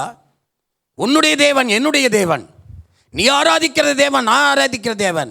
மரணம் மட்டும்தான் என்னை பிரிக்கணும், வேற ஒன்றும் பிரிக்க முடியாது. இப்போ அவருடைய வாழ்க்கையில் நிகழ்ந்த நிகழ்வுன ஜீவியமும் மாறிடுச்சு, சிந்தனையும் மாறிடுச்சு, எண்ணமும் மாறிடுச்சு, பார்வையும் மாறிடுச்சு, பழக்க வழக்கமும் மாறிடுச்சு. அவள் உத்தமியாக வாழ ஆரம்பித்து விட்டாள். அல்லேலூயா, அல்லேலூயா. இப்போது மகளே நீ பயப்படாத, உனக்கு வேண்டியதையெல்லாம் செய்வேன், நீ குணசாலி என்பதை என் ஜனமாகிய ஊரார் எல்லாரும் அறிந்திருக்கிறார்கள். ஒரு சாட்சி. தீமையை நன்மையாக மாற்றி அந்த நன்மை சாட்சியாக மாறணும். ஒரு அல்லேலூயா சொல்லுங்க. கிறிஸ்தவ ஜீவிய சாட்சியில் தான் இருக்குது, காட்சியில் இல்லை. நம்ம போடுற நகையில் இல்லை, நம்ம உடுத்துகிற உடுப்பில் இல்லை, நம்ம போடுற லிப்ஸ்டிக்கில் இல்லை, நம்ம போடுற பூவை வைக்கிற பூவில் இல்லை, நம்ம உடுத்துகிற பட்டாடையில் இல்லை. அது காட்சி. ஆனால் எதில் இருக்கணும்? சாட்சி. எல்லாரும் சொல்லுங்க, சாட்சி. போவா சொல்கிறான், மகளே நீ கர்த்தரால் ஆசீர்வதிக்கப்படுவாயாக. நீ நீ தரித்திரரும் ஐஸ்வர்யமானுமாகிய வாலிபரின் பிறகே போகாமல், வாலிபரின் பிறகே போகாமல், ஆதலால் உன் முந்தின நற்குணத்தை காட்டிலும் உன் பிந்தின நற்குணம் உத்தமமாயிருக்கிறது. இப்போது மகளே, நீ பயப்படாதே, உனக்கு வேண்டியதைகள் எல்லாம் செய்வேன், நீ குணசாலி என்பதை என் ஊராட்சி ஜனமாகிய ஊரார் எல்லாரும் அறிந்திருக்கிறார்கள். ஒரு அல்லேலூயா சொல்லுங்க. இதுதான் சாட்சி, இதுதான் சாட்சி. இழப்புகள் வரலாம், ஆனால் சாட்சியை விட்டுறக்கூடாது. கஷ்டங்கள் வரலாம், சாட்சியை விட்டுறக்கூடாது. துன்பங்கள் வரலாம், தேவ சாட்சியை விட்டுறக்கூடாது. துயரங்கள் வரலாம், தேவன் கொடுக்கக்கூடிய சாட்சியை விட்டுறக்கூடாது. நம்ம பார்க்கிறவங்க ஊராலெல்லாம் சொல்லுவாங்க, இந்த பொண்ணு தேவனுடைய பிள்ளை, இந்த பொண்ணு தேவனுடைய மக, ஒரு ஜெப வீராங்கண்ணே, இந்த பையன் ஒரு ஜெப வீரன் சொல்லுவாங்க. ஏனென்றால் தீமையை நன்மையாய் மாற்றுகிற கர்த்தர் நம்மோடு கூட இருக்கிறார். அல்லேலூயா. இழப்பு இழந்த பிற்பாடு அந்த அம்மா தேவனை விட்டு போகலை, தேவனை அறியாத பெண்ணாதான் இருந்தது. இப்போ தேவனுக்குள்ள ஆழ ஆழமாக வந்துருச்சு. இதான் நாமும் கூட எப்போ எல்லாம் நமக்கு புயல் வீச ஆரம்பிக்குதோ, கஷ்டம் வீச ஆரம்பிக்குதோ, துன்பம் வீச ஆரம்பிக்குதோ, தேவ ஆழத்துக்குள்ளாக கடந்து போகணுமே வழிய ஆழத்தை விட்டு வெளியே வரக்கூடாது. ஒரு அல்லேலூயா சொல்லுவோம். என்னுடைய பேத்திக்கு இன்னைக்கு பிறந்த நாள். ஒரு போன வாரத்தில் திடீரென்று என் கூட மகிமா அவங்க அப்பாட்ட பேசிட்டு என்கிட்ட பேசுகிறோம். பேசிட்டு என்ன சொன்னேன், நான் சர்ச்சுக்கு போயிருந்தேன். போன சண்டே நான் சர்ச்சுக்கு போயிருந்தேன். சர்ச்சில் என் மேலே ஒரு அனாயிண்டிங் வந்து இறங்குனது. சபையில் நான் அழுதுகிட்டே இருந்தேன். மீண்டும் அழுதேன். ஒரு இங்கிலீஷ் சர்வீஸுக்கு போயிருக்கா. அப்போ அந்த அங்கே உள்ள பிலீவர் வந்து, ஏன் அழுகிறேன்னு கூட, இல்லை எனக்குள்ள ஏதோ ஒரு பெரிய ஆவிக்குரிய பாரம் வந்திருக்குது, நான் அழுதுகிட்டே இருக்கிறேன் அப்படின்ட்டு அந்த அனாயிண்டிக்கு அவளால் தாங்க முடியல. அவள் பாஸ்டர்கிட்டவா உன்னை ஜெபம் பண்ண போகிற, அவள் ஜெபிச்சுட்டு வெளியே வர்றாளாம். வெளியே வரும் பொழுது தெருவில் பார்க்குறவங்களையெல்லாம் பார்த்து அழுதுருக்கிறா, ரோட்டில் போகிறவங்களையெல்லாம் பார்த்து அழுதுருக்கிறா, நடந்து போகிறவங்களையெல்லாம் பார்த்து அழுதுக்கிறான். ஆண்டவரே, இந்த ஆத்துமாக்களை ரட்சிக்க மாட்டீங்களா, இவங்களாம் தேவனை அறியாமல் இருக்காங்களேன்னு தானே அழுதுட்டு போகலாம். ரூமில் போய் அழுகுதான். ரூமில் இருக்கக்கூடிய பிள்ளைங்க கேட்குறாங்களாம், ஏன் எனக்கு ஃபோன் பண்ணி சொன்னது, மகிமா நீ கணுங்கால அளவில் இருந்த, நீ முழங்கால அளவில் இருந்த, நீ இடுப்பளவில் இருந்த, கர்த்தர் உன்னை இப்போ நீச்சல் ஆழத்தில் கொண்டு போய் கொண்டிருக்கிறார். அல்லேலூயா. அப்போ மகிமா சொன்ன வார்த்தை, இந்த வார்த்தையை தான் தாத்தா எனக்கு கர்த்தர் கொடுத்தார். அல்லேலூயா. இந்த வார்த்தையை கர்த்தர் எனக்கு கொடுத்தார். உன்னை நீச்சல் ஆழத்தில் கொண்டு போகிறேன். அதை நினைக்க எனக்குள்ள அந்த ஆவிக்குரிய வைராக்கியமும் கண்ணீரும் வந்து கொண்டே இருந்தது. நைட்டெல்லாம் தூங்காமலே அழுது ஜெபிச்சுக்கிட்டு இருந்தாலாம். ஆண்டவர் சொல்கிறார், நீ ஜெபி, நீ அழுது ஜெபி. இப்போ தேவனுடைய பிள்ளைகளை ஒரு தேசத்துக்கு போய், நம்ம யாராக இருந்தாலும் ஒரு நாட்டுக்கு போகிறோம், அல்லது ஒரு பட்டணத்துக்கு போகிறோம், அல்லது சென்னைக்கு போகிறோம், அல்லது பெங்களூருக்கு போனோம், அல்லது அவங்களுடைய சூழலில் நம்ம இராதபடி கர்த்தருடைய கரத்தில் இருக்கும் பொழுது முந்தின நற்குணத்தை காட்டிலும் பிந்தின நற்குணம் ஜீவனுள்ள நற்குணமாக இருக்க வேண்டும். அல்லேலூயா. ஏனென்றால் மற்றவர்கள் இதுதான் சாட்சி. முன்னை விட கீழே போயிடக்கூடாது. நீச்சல் ஆழத்திலிருந்து இடுப்பளவு ஆழ வந்துடக்கூடாது. ஆவிக்குரிய ஜீவியத்தில் இடுப்பு அளவில் இருந்து முழங்கால கணுங்கால ஆழ வந்துடக்கூடாது. கணுங்கால அளவு இருந்து முழங்கால அளவு வந்துடக்கூடாது. நாம் ஆவிக்குரிய வாழ்க்கையில், ஜெப வாழ்க்கையில், தேவனோடு வாழ்கிற வாழ்க்கையில் அதிகமாக போகும்போது தேவன் நமக்காக எல்லாவற்றையும் செய்வார். 10 வருஷம் கழிச்சு ஒரு அற்புதம் நடந்தது. 10 வருஷம் நீ பெத்லகேமில் இருந்திருந்தா நகோமி, உன் புருஷன் செத்திருக்க மாட்டான். 10 வருஷம் பொறுமையாக இருந்ததான் அவன் பிள்ளைகள் செத்திருக்க மாட்டாங்க. காரணம் என்ன? நகோமியும் அவருடைய கணவனும் அவருடைய பிள்ளைகளும் பொறுமையை இழந்ததினால், பெத்லகேம் தேவனுடைய வீடு என்பதை, தரிசனத்தை இழந்ததினால், ஜீவனுள்ள தேவன் எங்கள் நடுவில் இருக்கிறார் என்பதை, அந்த தரிசனத்தை இழந்ததினால், பஞ்ச காலத்திலும் அவர் உயிரோடு காப்பார் என்ற தரிசனத்தை இழந்ததினால் அவர்கள் அந்நிய தேசத்துக்கு போனாங்க. அதனால்தான் வேதம் சொல்லுது, அந்நிய நுகத்திலே அவிசுவாசிகளுடன் பிணைக்கப்படாதிருப்பாயாக. ஒளிக்கும் இருளுக்கும் ஐக்கியம் ஏது? கிறிஸ்துவுக்கும் வேலியாளுக்கு இசைவேது? தேவனுடைய ஆலயத்துக்கு விக்கிரகத்துக்கு சம்மந்தம் ஏது? நான் அவர்களுக்குள்ளே உலாவி, அவர்களுக்குள்ளே வாசம் பண்ணி அவர்களுடைய தேவனாயிருப்பேன், அவர்கள் என் ஜனமாயிருப்பார்கள். நான் தேவனுடைய ஜனம்னு சொல்கிறவங்களை கைத்து காட்டுங்க. அல்லேலூயா. ஆமாம், உங்களுக்கு அநேக காரியங்கள் சம்பவிக்கிறதில்ல, பொறுமையை இழந்த நிலையில் இருக்கலாம். கர்த்தர் எங்களை இப்படி விட்டு விட்டாரா? ஒருவர் குழந்தை செல்வம் இல்லைன்னு வச்சுக்கோங்க, ஐயோ கர்த்தர் என்னை வருடியாக விட்டு விட்டேன். இல்லவே இல்லை. நீ கர்த்தருக்கு பொறுமையாய் காத்திருக்கும் போது உன் கண்ணீருக்கு பதில் உண்டு. என் திருமண வாழ்க்கை இப்படியே போய்கிட்டே இருக்குதே, நான் இப்படியே வயசு போயிடுமா? இல்லவே இல்லை. கர்த்தருக்கு நீ பொறுமையாய் காத்திருக்கும் போது நிச்சயமாய் கர்த்தர் உனக்கு ஏற்ற காரியத்தை ஏற்றபடி ஏற்ற நேரத்தில் செய்வார். உன் பிஸ்னஸில் வீழ்ச்சியா, பல நஷ்டங்கள் வந்து கொண்டு இருக்குதா? கவலைப்படவே வேண்டாம். வேத வசனம் சொல்லுகிறது, அல்லேலூயா அல்லேலூயா, உத்தமனுக்கு கர்த்தர் துணையாக இருக்கிறார். உத்தமனுக்கு கர்த்தர் துணையாக இருக்கிறார். வசனத்தை நம்புவோம், தேவனுடைய வார்த்தைகளை நம்புவோம், தேவனுடைய வாக்குத்தத்தத்தை நம்புவோம், தேவனுடைய திருமறையை நம்புவோம். அருமையானவர்களே,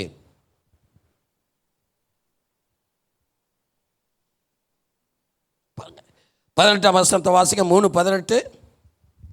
அப்பொழுது அவள், என் மகளே, இந்த காரியம் என்னமாய் முடியும் என்று நீ அறிய மட்டும் பொறுத்திரு. இதான் ரொம்ப முக்கியம்.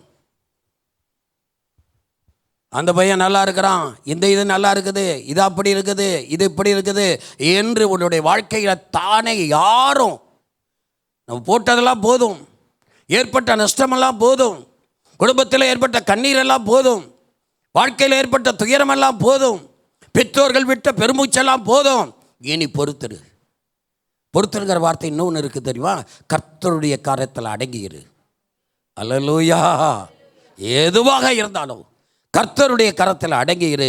அவரால் முடியாத காரியம் ஒன்றுமே இல்லை. அல்லேலூயா. பாருங்க, ரூத்துக்கு என்ன ஆனது தெரியுமா? ஒரு அருமையான விவாகம் அவளுடைய வாழ்க்கையில் சரியானது. 4:13 வாசிங்க. போவாஸ் ரூத்தை விவாகம் பண்ணினான், அவள் அவனுக்கு மனைவியானால், அவன் அவளிடத்தில் பிரவேசித்த போது அவள் கர்ப்பம் தரித்து. போவாஸ் ரூத்தை விவாகம் பண்ணினான், அவள் அவனுக்கு மனைவியானாள். இழப்பை சரியாக்குகிற கர்த்தர் நம்முடைய வாழ்க்கையில் கூட அதான் கரடு மரடானவைகளை சமமாக்குகிறவர், சகல பள்ளங்களையும் மேடுகளை உயர்த்துகிறவர், இல்லாதவர்களை இருக்கிறவர்களை போல அழைக்கிறவர். இப்போ நமக்கு தெரியாது, எந்த பக்கத்தானாலும் இருள் மாதிரி இருக்கும். ஐயோ என் வயசு போகுதே, என் நாட்கள் போகுதே, என் நிலவை போகுதே, நான் எதுக்காக இது பண்ணேன், என் பிஸ்னஸ் இப்படியா போகுதே, எனக்கு இவ்வளவு நஷ்டம் வந்துருச்சு, எனக்கு இவ்வளோ கஷ்டம் வந்துருச்சு அப்படின்னு நாம் சிந்திச்சு கொண்டு ஏதோ நம்முடைய சுய வழியில் போக ஆரம்பிக்கலாம். தேவனை உறுதியாய் பற்றி கொண்ட மனதை உடையவன் உண்மையே நம்பி இருக்கிறபடியால் நீர் அவனை பூரண சமாதானத்துடன் காத்துக்கொள்வீர். கர்த்தரை என்றென்றைக்கு நம்புங்கள். கர்த்தராகிய யெகோவா நித்திய பெலனாயிருக்கிறார். அல்லேலூயா அல்லேலூயா. ஏசாயா 57 வாசிமா. ஏசாயா 57. கர்த்தராகிய ஆண்டவர் எனக்கு துணை செய்கிறார், ஆகையால் நான் வெட்கப்படேன். கர்த்தராகிய ஆண்டவர் எனக்கு துணை செய்கிறார், ஆகையால் நான் வெட்கப்படேன். நான் வெட்கப்பட்டு போவதில்லை என்று அறிந்திருக்கிறேன். நான் வெட்கப்பட்டு போவதில்லை என்று அறிந்திருக்கிறேன். ஆதலால் என் முகத்தை கற்பாரை போலாக்கினேன். ஆதலால் என் முகத்தை கற்பாரையை போல் ஆக்கினேன். 10ஆம் வசனம். இதோ உங்களில் எவன் கர்த்தருக்கு பயந்து உங்களில் எவன் கர்த்தருக்கு பயந்து அவருடைய தாசனின் சொல்லை கேட்டு அவருடைய தாசரின் சொல்லை கேட்டு தனக்கு வெளிச்சம் இல்லாததினாலே இருட்டிலே நடக்கிறானோ ஆ, அவன் கர்த்தருடைய நாமத்தை நம்பி தன் தேவனை சார்ந்து கொள்ள கடவன். ஆ. அவன் கர்த்தருடைய நாமத்தை நம்பி தன் தேவனை சார்ந்து கொள்ள கடவன். இதான் நம்ம எப்பொழுதும் பிஸ்னஸாக இருக்கட்டும், குடும்ப காரியமாக இருக்கட்டும், வீடு கட்டுற காரியமாக இருக்கட்டும், வேலை காரியமாக இருக்கட்டும், தேவனை சார்ந்து கொள்ள வேண்டும். அல்லேலூயா, அல்லேலூயா. இன்னும் ஒரு காரியத்தை சொல்லிடுறேன். ஏசாயா 1 சாமுவேலின் புஸ்தகம் 1 சாமுவேலின் புஸ்தகம் 30ஆம் அதிகாரம் 4ஆம் வசனத்தை வாசிங்க. அப்பொழுது தாவீதும் அவனோடு இருந்த ஜனங்களும் அழுகிறதற்கு தங்களில் பெணல் இல்லாமல் போகும் மட்டும் சத்தமிட்டு அழுதார்கள். இங்க ஒரு தாவீதுடைய வாழ்க்கையில் ஒரு சம்பவத்தை பார்க்கிறோம். தாவீதும் அவனோடு கூட இருந்தவர்களோ சிக்லாக்கு என்ற இடத்துல தன்னுடைய குடும்பம், தன்னுடைய பிள்ளைகள், தன்னுடைய ஆடு மாடுகள், தன்னுடைய மிருக ஜீவன்கள் எல்லாவற்றையும் விட்டு அவர்கள் வெளியில் போயிட்டாங்க. போன உடனே அங்கே நாம் பார்க்கும் பொழுது எதிராளிகள் வந்து அமலேக்கியர் வந்து அவர்களை அப்படியே எல்லாவற்றையும் பிடித்து கொண்டு போய்விட்டார்கள். ராத்திரி வந்து பார்த்தா நகரம் சுட்டரிக்கப்பட்டு கிடக்குது. பிள்ளைகள் இல்லை, குடும்பம் இல்லை, எல்லாம் போயிடுச்சு. அப்போ தாவீது என்ன செய்கிறாரு? அவனோடு இருந்த ஜனங்களும் அழுகிறதுக்கு பலனில்லாமல் போக மட்டும் அழுகிறார்கள். 6ஆம் வசனம் சொல்லுகிறது, தாவீது மிகவும் நெருக்கப்பட்டான். இது ஒரு அனுபவம். எப்படி அவள் இழப்பு ரூத்துக்கு ஏற்பட்டதோ, நகோமிக்கு ஏற்பட்டதோ, இங்கே இழப்பு பொருளாதாரத்தில் ஏற்பட்டு இருக்குது. மிகவும் நெருக்கப்பட்டான். நம்முடைய வாழ்க்கையிலும் கூட இந்த நெருக்குதல்கள் அதிகமாக வரும். நெருக்கப்பட்ட நேரத்தில் 8ஆம் வசனத்தில் வாசிக்க வேண்டாமா? நான் முடிச்சிடுறேன். தாவீது கர்த்தரை நோக்கி, நான் அந்த தண்டை பின்தொடர வேண்டுமா, அதை பிடிப்பேனா என்று கேட்டான். அதற்கு அவர், அதை பின்தொடர், நீ பிடிப்பாய், சகலத்தையும் திருப்பிக் கொள்வாய். ஒரு அலையிலேயே சொல்லுவோம். எல்லாம் இழந்துருச்சு, எல்லாம் போயிடுச்சு, எல்லாம் ஒன்றுமில்லை, எல்லாம் சுட்டரிக்கப்பட்டு கிடக்குது. மனைவி எங்கே இருக்கிறா, பிள்ளைகள் எங்கே இருக்கிறாங்க, ஊர் ஜனங்க எங்கே இருக்கிறாங்க, சொந்த பந்தம் எங்கே இருக்கிறாங்க, எல்லாம் அமலேக்கியர் அடிச்சுக்கிட்டு போயிட்டான். பலமில்லாத வரைக்கும் அழுகிறான். எத்தனை பேர் பலம் இல்லாமல் அழுதுகிட்டு இருக்கீங்க? அநேக பிரச்சனைகளை நினைச்சு, அநேக பிரச்சனைகள் அழுகிறவங்களாம் எத்தனை பேர் பலமில்லாதபடி அழுது கொண்டு இருக்கிறான். இது என்ன ஆக போகுதோன்ட்டு. ஆனால் தாவீது எல்லாவற்றையும் திருப்பி கொண்டான். சொல்லுங்க, எல்லாவற்றையும் தாவீது திருப்பி கொண்டான். அல்லேலூயா. ஏனென்றால் தாவீதோடு கர்த்தராகிய ஆண்டவர் துணை நின்றார். ஆமாம். நான் சின்ன வயசில் இவங்களாம் இவருக்கு ஒரு ஆமாம் 2 பேர் பிறந்துட்டாங்க. இந்த வீட்டுக்கு நேர் வீட்டில் வந்து குடியிருக்கிறோம். இங்கே இருக்கிறதுக்கு நேராக காந்தி நகர் நம்பர் 10 வந்து குடியிருக்கிறோம். இந்த குழந்தைய ஒன்று தூக்கி போட்டுக்கிட்டு, அந்த குழந்தைய தூக்கி போட்டுக்கிட்டு நாங்கள் ஊழியத்துக்கு போனோம். திரும்பி சாயங்காலத்தில் வர்றோம். சாயங்காலம் வந்தால் எங்கள் வீடு பூட்டி இருக்குது. பூட்டி இருக்க வீட்டுக்குள்ளே உள்ளே போய் பார்த்தா ஒன்றுமே இல்லை, எல்லாம் இழந்துட்டோம். ஒரு கர்ச்சிப்பு கூட இல்லை, சின்ன துணிமணி கூட இல்லை, பனியன் கூட இல்லை, சின்ன சேலை கூட இல்லை, கட்டிடத்தோடு இருக்கிற எல்லாவற்றையும் இழந்தோம். ஆனால் இழந்துட்ட பிற்பாடு அதை எங்களை திடப்படுத்தி கொண்டோம் கர்த்தருக்குள்ளே. அல்லேலூயா. பாஸ்டம்மாவுக்கு அப்போ சின்ன வயசு. எப்படி இருக்கும்? இந்த ஊரில் யாரும் தெரியாது, சின்ன வயசு, யங் ஸ்டேஜ். யார்கிட்ட போய் இது வாங்குறதுக்கு பழக்க வழக்கமும் ஒன்றும் இல்லை, தெரிஞ்சவங்களும் இல்லை. இந்த நேரம் எல்லாவற்றையும் தாவீது இழந்த மாதிரி இழந்தோம். வீடு பூட்டியிருக்க எல்லாம் வாஷ் அவுட் பண்ணிட்டு போயிட்டானுங்க. பிள்ளைகளுக்கு துணி கூட இல்லை, எங்களுக்கு துணி இல்லை, யாருக்கும் துணி இல்லை. வச்சிருந்த சூட்கேஸ் எல்லாம் கூட தூக்கிட்டு போயிட்டாங்க. எவன் தூக்கிட்டு போனான்னு தெரியாது. நான் போய் அடுத்த சந்தை அங்கே தான் இருந்தது. நம்ம இப்போ இருக்கக்கூடிய பஸ் ஸ்டாண்டு தான் அந்த காலத்தில் சந்தை. சந்தையில் பழைய துணி விற்பாங்க. சந்தையில் பார்த்தா பழைய துணி அப்படியே நான் சந்தையெல்லாம் போய் பார்க்குறேன். நம்ம துணி இங்கே கொண்டாந்து விற்றுக்கிட்டு இருக்கானா, எவனாவது வந்து விற்றுக்கிட்டு இருக்கானா, எவனாவது கொண்டாந்து விற்றுக்கிட்டு இருக்கானா, எவனாவது கொண்டாந்து எங்கே இருக்கும்? ஒரு காங்கிரஸ் தலைவர் இருந்தார் இங்கே ஆத்தூரில் காந்தி நகரத்தில் இருந்தார். காங்கிரஸ் தலைவர் ஒரு கிறிஸ்தவர். அவர்கிட்ட போய் இப்போ ஐயா சொன்னாங்க, ஒரு கிறிஸ்தவருங்க, அவர்கிட்ட போய் சொல்லுங்கள், போலீஸ் ஸ்டேஷனில் போய் சொல்லி ஏதாவது வாங்கி கொடுப்பாரு. அவர்கிட்ட போனால் அவர் போலீஸ்காரர் இல்லை, டிஎஸ்பி மிரட்டுற மாதிரி என்னை மிரட்டாரு. நீ என்ன ஒரு எங்கிட்ட வந்திருக்க, எதுக்காக வந்திருக்க? இந்த பெந்தகோஸ்தக்காரனா? இந்த அல்லேலியா கூட்டத்தை எனக்கு நான் இழப்பில் போயிருக்கிறேன். நான் எதில் போயிருக்கேன்? இழப்பில் போயிருக்கேன். அவர் என்ன இன்னும் மிரட்ட ஆரம்பிக்கிறாரு, இந்த அல்லேலியா கூட்டம்லாம் எனக்கு பிடிக்காது அப்படின்னு. பாவம், அவர் இல்லை, அவர் அது குடும்பமே இல்லை. வருந்தத்தக்கது அருமையானவர்களே. ஆனால் தாவீது இழந்ததையெல்லாம் பெற்றுக்கொண்டான். அல்லேலூயா. நீங்கள் இழந்திருக்கிறீங்களா? நீங்கள் இழந்திருக்கிறீங்களா? இழப்பு மிகுதியாக இருக்குதா? பணத்தை இழந்திருக்கிறீங்களா? சரீர சுகத்தை இழந்திருக்கிறீங்களா? ஒன்று வேண்டாம், கர்த்தரை நம்பியிருப்போம். கர்த்தராகிய ஆண்டவர் எனக்கு துணை நிற்கிறார். என்னை ஆக்கினைக்குள்ளாக தீர்க்கிறவன் யார்? நான் கர்த்தரை நம்பியிருக்கிறேன், தேவனை சார்ந்து வாழ்ந்து கொண்டிருக்கிறேன். அல்லேலூயா. தாவீதனுடைய இழப்பை மாற்றி எல்லாவற்றையும் தாவீது திருப்பி கொண்டது போல, தாவீதுடைய கண்ணீருக்கு கர்த்தர் பதில் கொடுத்தது போல, ரூத் எல்லாவற்றையும் இழந்தவள் அவள் ஒரு ஆசீர்வதிக்கப்பட்ட பெண்ணாக மாறினது போல, அருமையான சகோதரனே, கவலையோ கண்ணீரோ வேதனையோ தான் அவளுடைய செட்டைகளில் அடைக்கலத்தை விட்டு நம்ம போய்விடவே கூடாது. ஆமேன். அன்றைக்கி நாங்கள் இழந்து தவிச்சோம். இன்றைக்கி எங்கள் அம்மா பாஸ்டமாக இருக்காங்க பாருங்கள், அவங்க துணி அவங்க ஒரு 10 பேருக்கு கொடுக்கக்கூடிய அளவுக்கு அவங்கள ஆண்டவர் ஆசீர்வச்சிருக்கிறார். அல்லேலூயா. நான் கர்த்தருக்கு பொறுமையாய் காத்திருந்தோம். 79 எங்கே இருக்குது? இன்றைக்கி எங்கே இருக்குது வருஷம்? இன்றைக்கி என்ன வருஷம்? இந்த ஊரை விட்டு ஓடிடலான்னு கூட நினச்சிருக்கலாம், இந்த ஊரை விட்டு போயிடலான்னு நினச்சிருக்கலாம். இப்படிப்பட்ட ஊடா, திருட்டு ஊடா, ஐயோ இந்த ஊரே வேண்டாம் அப்படின்னு கூட போயிருக்கலாம்.